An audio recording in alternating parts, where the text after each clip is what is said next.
Hey, what's up, guys? Welcome back to another episode of the Fantasy Fellow Show. I'm your host, the Fellow KGB. Tonight, we're still going over the NFC East fantasy football play previews, and we're looking at the Philadelphia Eagles here next. A lot has changed in Philadelphia over the last few months. I guess we're going to start with the head coach and the offensive coordinator. We got some new pieces to the puzzle here. Nick Sirianni came over from Indianapolis. Let me just pull up these guys and also kind of just talk about where each of them has backgrounds in. So Nick Sirianni, he spent the last, I think, few seasons with Indianapolis. He was the offensive coordinator from 2018 to 2020. He's also been with San Diego. Yes, he's been with the Chargers from 2013 to 2007. He's got ties with the wide receiver coach, quarterbacks coach, and he was the offensive quality control coach. So he's pretty well-rounded.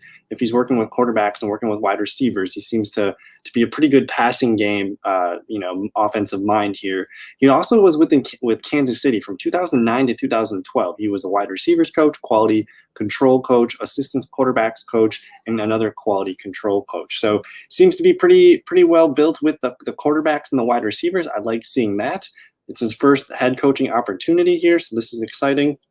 And then let me pull up here Shane Steichen, and we'll kind of review where he's been of late here. So he's 36 years old. He was the LA Chargers offensive coordinator last year, so some really good things over there with Justin Herbert. That was exciting. In 2019, he was the interim offensive coordinator, so he was groomed for that position.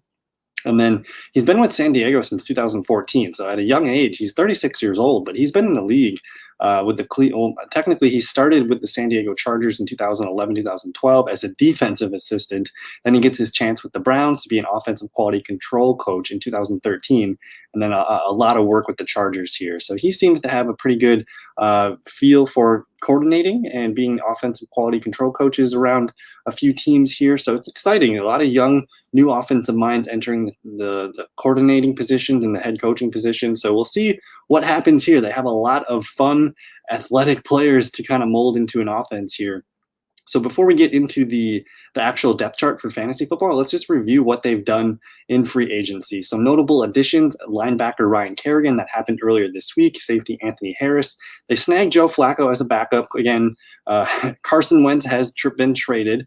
They signed linebacker Eric Wilson. I should probably put on the notable departures that Carson Wentz was part of one of the team members that left. Safety Jalen Mills also left. I think he's in New England now. Deshaun Jackson's a Rams. Jonathan Ford here, the safety. Malik Jackson's gone, and Vinny Curry. So some big names, including Carson Wentz, are off of this team. So they're getting younger. But I like signing Ryan Kerrigan, Anthony Harris, Joe Flacco as a backup for our guy Jalen Hurts. Now let's look at this draft class real quick, because they were sitting at 12. They actually had the 6th overall pick, but they traded out back with, I think that was Miami a few months ago, back in March. But they ended up moving a couple spots up to go snag Devontae Smith from Alabama here. So that's got a lot of people interested for dynasty purposes. I'm pretty excited about it. Now, we'll see how he meshes with Jalen Hurts. I'm very optimistic about it, but everyone's going to say, oh, but he's so small. The weight. We'll see. I think the NFL is getting smaller. Players are getting smaller. They're getting faster. Devonta Smith could kind of be this new hybrid. If you watch some of his tape, I mean, I see moments of like a Marvin Harrison or some of these other smaller receivers like that. I see some good things with Devonta Smith. He just needs to continue to build out his frame and get stronger at the next level. They come back in round 2, get a starting center, Landon Dickerson. I love that move. Get somebody up front for Jalen Hurts to grow with. They come back round 3, Milton Williams out of La Tech. The 4th defensive tackle off the board. That's pretty solid there. They grab a cornerback in the 4th, Zach McPherson out of Texas Tech. They get Kenneth Gainwell, the 9th running back, off the board in the 5th round. That's an interesting pick. Does a lot of things similar to Miles Sanders, a lot of things similar to Boston Scott. So we'll get into him in a little bit. And then just some more defensive help to close the draft there. They get a D tackle, they get a defensive end, a safety, and then another defensive end. So I like the draft. They really address the defense pretty well, snagging 6 more defensive players to add to that unit as is. They get a new wide receiver 1, backup running back, and a starting center. So a couple starters addressed here. Now let's look at this depth chart here. But I think before I get into that, I'm going to just pull up. Let's take a look at Jalen Hurts' numbers from last season. Now, he only started, I believe it was 4 games So we'll see how those numbers panned out over time. Where was Jalen Hurts? Let me see. Down here. Okay. So let's see. Technically, he started week 14, 15, 16. I'm going to scratch week 17. That was a weird week. If you're an Eagles fan, you know what I'm talking about. But anyways, he gets 3 starts. He ends up with roughly 23 fantasy points, 41 and 28. If you were starting him in the fantasy playoffs, you probably had a pretty dang good time and hopefully got a championship with Jalen Hurts as your guy. But you see 2 games over 300 passing yards, a game with 3 touchdowns. He threw a touchdown in every game basically in that 3-game stretch. But the rushing numbers, 18 rushing attempts against New Orleans, 106 yards, a game that they won against New Orleans. They shouldn't have won that game if you think about it. But 11 attempts for 63 against Arizona, 9 for 69 against Dallas, 8 for 34 against Washington football team. So you're looking at a quarterback that's going to run the ball almost 10 times a game. In fantasy football, that equals big bongo points for the quarterback position. We're talking Kyler Murray. We're talking Lamar Jackson. Sometimes, Josh Allen, Dak Prescott get those extra touchdowns. So I do like what Jalen Hurts can do on the ground. The one number that bugs me, though, is his completion percentage. No games over 60% completion that he started. So that's the area that he needs to work on. So I get the move here to go and get a guy like Devonta Smith. So I'm a huge Jalen Hurts fan. I'll show you guys my projections for him so far this year. I have him completing over 60% of the passes. I think they're going to try to make new offensive coordinator, new head coach. They're going to try some new things to make things simple for him.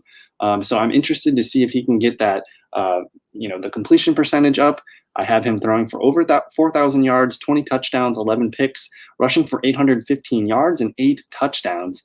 Now, I haven't finished my projections completely, so there's a handful of teams that I don't have yet. But as of right now, he's looking like a top 10 quarterback option for us this year. So again, I got all these teams down here. I still have to do Denver, Houston, all these teams that you see listed here. I still have to do all those projections, but it's looking pretty good for Jalen Hurts for fantasy this year. So I'm highly interested. Superflex 2 quarterback leagues, he would be sick as your quarterback too. I'm super excited about that. Let's move on to the running backs real quick. Again, if Joe Flacco steps in, he's just going to be a guy that you add off the waiver wire for Superflex. But Miles Sanders, and this is what's really interesting because you got Boston Scott. They added Kerryon Johnson.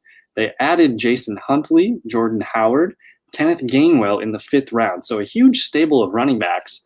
Does that limit Miles Sanders' upside? I'm not so sure. If you look at what Miles Sanders was doing with Jalen, this is what you have to look at. You have to look at those weeks 14, 15, and 16, and that's what you could potentially get from Miles Sanders. Now, week 14 against New Orleans goes off for 29.6 PPR points, gets 2 touchdowns. Week 15 against Arizona, not the best game for him. Only 10 PPR points, but week 16, he ends up with 18.4. So you're looking at a decent range here, a high floor. Jalen Hurts ended up throwing him the ball, it looks like 13 targets in those 3 games, 9 catches. So maybe his PPR value should be sustainable. But I just like the idea of pairing a running back with a running quarterback. That makes it a little bit tougher to know what the offense is going to do. So I do like Miles Sanders. I think he's somewhere flirting in the 3rd round. He looks best as your running back too. Boston Scott, Kerryon Johnson, Kenneth Gainwell.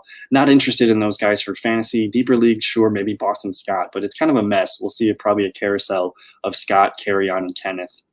But for deeper dynasty leagues, Kenneth Gainwell, let's see what happens. Really productive back out of Memphis.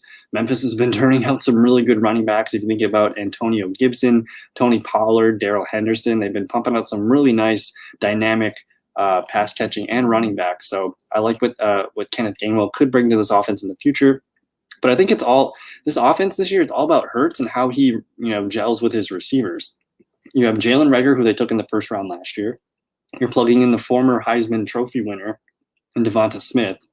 And then you still got Travis Fulgham, Greg Ward, John Hightower, Quez Watkins, draft picks from last year. J.J. Arcega-Whiteside might not make the team. We'll see about that. But you're looking at a slightly better group of weapons here. I wish they would have maybe went back to the well maybe one more time or snagged someone in free agency. There's Julio Jones rumors, which would be kind of fun.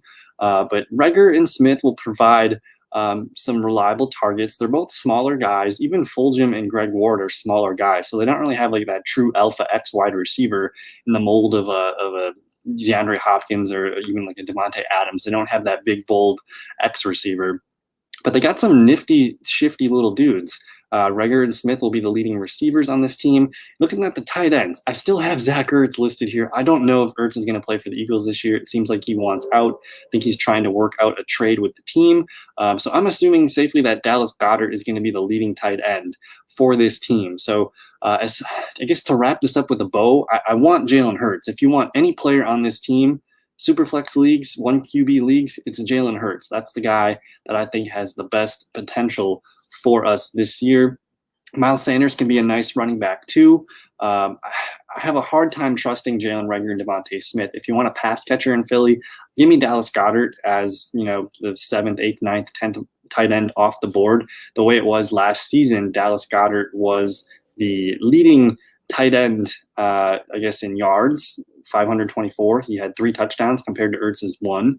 Ertz was just a shell of himself last year. He had more targets, but Goedert had more receptions, more yards, and more touchdowns. So the transition is here. This is fully Dallas Goedert's team. Because the tight end bar is so low, I'm willing to draft Dallas Goedert for a pass-catching weapon.